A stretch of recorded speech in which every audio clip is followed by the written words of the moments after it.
With me I have Dr. Mustafa Barghouti, the president of the Palestinian National Initiative and a member of the Palestinian Parliament. Doctor, thank you very much for joining us here on RT. Will Palestinians still push ahead in their statehood bid, despite the fact that it seems a two-thirds majority in support of it is highly unlikely? There can be no vote in the Security Council now because the United States already obstructed it by denying the committee the right to ask for a vote. Has American pressure paid off? Yes and no. From one side, many countries are doing what the United States and Israel want. But at the same time, I think many of them feel shameful about it. We've seen an example of that, of the French vote in UNESCO, where France says it will abstain in the Security Council, yet it voted for us in the UNESCO. Many countries like Spain and France and Belgium and others have their people on our side. Their governments cannot go against the will of their own people. But if the people are with the Palestinians, why then is it so difficult to get a two-thirds majority in the Security Council? Because the United States still has the power of pressuring many countries, because the Israeli lobby is playing its cards and pressuring many world leaders, and because of the hypocrisy of Western politics. You know, they speak about freedom of the Syrian people and respect of human rights in Libya, but they fail to recognize that this is also needed for Palestine. Once you have membership in the General Assembly, you'll have access to the International Criminal Court. How do you plan to use this? And do you think the Israelis are concerned by it? They are totally concerned about this. This is maybe one of the main reasons why they are trying to obstruct our membership in the United Nations. Why? Because they know they have committed war crimes. Why? Because they know that many of their leaders and officers and army generals have committed crimes against humanity. And I think we will do everything we can to get these guys one day to the court, to the International Court of Justice. When President Obama came to power, there were high hopes that the United States would play a positive role in the Israeli-Palestinian conflict. Do you see his opposition to the statehood bid as a stab in the back? Totally. We see it as a stab in the back, but also we see it as a great failure, big failure of an American president who failed to respect his own words. He himself promised that Palestine should become a member of the UN by November 2011. And now he's not only not voting for us, but he's leading a war against our membership. What the American administration is doing and what the American Congress is doing is in total contradiction with everything they speak about in terms of their principles of respecting human rights and self-determination and the principles of freedom. You see, the Palestinian issue has become, in a way, some kind of an instrument or some kind of a method to explore the real positions of each country. The cost of what Mr. Obama did and his administration has done has been that the United States has lost its position as a mediator in the Middle East process. Just how difficult is it to go back to negotiations against the backdrop of the UN statehood bid? It's not difficult to go to negotiations, it's impossible.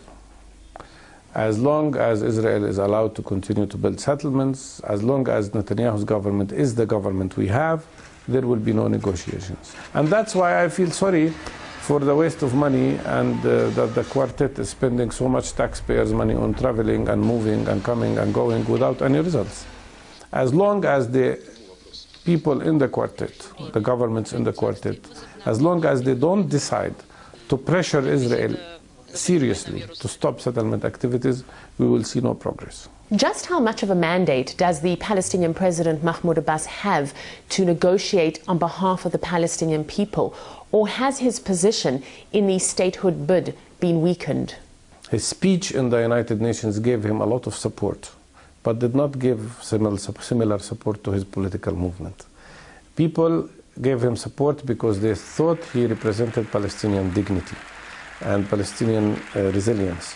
And he can continue to do that if he immediately moves in the direction of national reconciliation and national unity. Is Hamas ready for national unity? Yes, I think most of the people in Hamas and in Fatah are ready.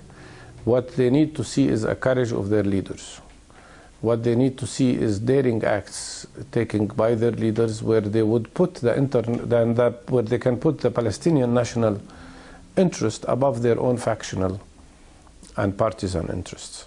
In a conversation with Obama, the French President Nicolas Sarkozy called the Israeli Premier Netanyahu a liar. Do you think that there is disappointment with Israel among its allies? And what options does this leave Israel with? Well, Israel is moving on a very wrong path. And the problem in Israel is that it's not just Netanyahu. It's the total shift to the right among the Israeli public because, and I have an explanation to that. Up till now, the Israeli public is benefiting from occupation, is benefiting from the apartheid system, is benefiting from confiscating our land and our water. 90% of our water is confiscated by them. With the passage of every day, with the creation of every new settlement block, Israel is killing the very last opportunity of two-state solution, which means they will have to deal with one final left solution, and that is one-state solution, which means they can never dream of something called the Jewish state, which means they have to respect a situation where they might not be even a majority inside one democratic state. That is the price that Israel is paying if they continue this path. Will Israel suffer if economic problems continue to mount in the United States? I believe so. I believe so because United States is becoming weaker with the passage of every day. Unfortunately, it makes some forces in the United States, like neocons, more aggressive.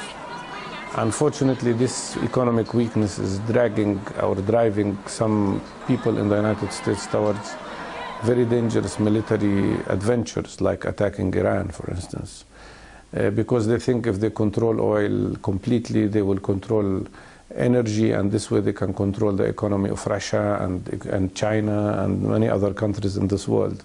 With Israel's isolation growing, are you concerned that it could take an even more aggressive stance against the Palestinians? I think they are already aggressive enough. And their acts of war crimes that took place in Gaza are beyond any description. Their policy in the occupied territories of a system of apartheid that is much worse than the apartheid system that prevailed in South Africa at one point of time is shameful. If I was an Israeli, I would feel very shameful. What about internal problems that the Israeli government is facing, particularly vis-à-vis the social protests? Is the search for an external enemy, whether it be Iran or Palestine, a way to divert attention away from the problems the government faces at home? This is one possibility, and I think Netanyahu and Barak are trying to divert attention from their internal social problems, from their internal divisions by creating a war maybe with Iran or by mobilizing the United States to conduct a war on Iran. That's their game. And each time you speak to them about the Palestinian issue, they start speaking about Iran. Do you think Israel would attack Iran? I think they are looking for an opportunity to do that. And probably their preferred scenario is that the United States attacks Iran first and then they contribute. Or they attack Iran first and then drag the United States into a war with Iran. What Israel is doing today is a continuation of their policy that was declared back in 1990-1991. The dual containment of Iraq and Iran. They finished with Iraq, now they want to contain Iran. And I think they are trying to proceed with that because they want to have the possibility of becoming the super regional power. I don't think they will succeed. Do you think there's a chance that Turkey might one day replace Israel as the US's main ally in this region? If you look, for example, at it hosting the NATO radar, at its turning its back on Iran and Syria, it certainly seems as if Turkey is wanting to play a greater role in the region. Turkey always was an American ally. It's not new. It was always a member of NATO. But I think I see the changes in Turkey in a more positive way. I think Turkey, you see, in the 70s, Israel had two big allies in the region, Turkey and Iran. And then they neutralized Egypt through Camp David Accords. So they were in heaven. Then they lost Iran. Now they've lost Turkey and Egypt. I see all these things as positive changes. I don't see the Turkish role as negative one. I think the change in Turkey and Egypt can practically change the whole regional situation. But there is one obstacle here which prevents this vision. The main obstacle that is the Palestinian issue. And I am sure that the vast majority of Turkish people are with Palestine, as much as the vast majority of Egyptians and Moroccans and Tunisians. What happened in the UN was very important. It showed and revealed that the Arab Spring and the regional spring did not make the Palestinian issue a marginal issue. On the contrary, it is still in the center of all issues. So the future of the stability of this region, of peace in this region, of economic development and cooperation in this region is related directly to solving the Palestinian issue and allowing Palestinians to be free from occupation and having their right for freedom as well.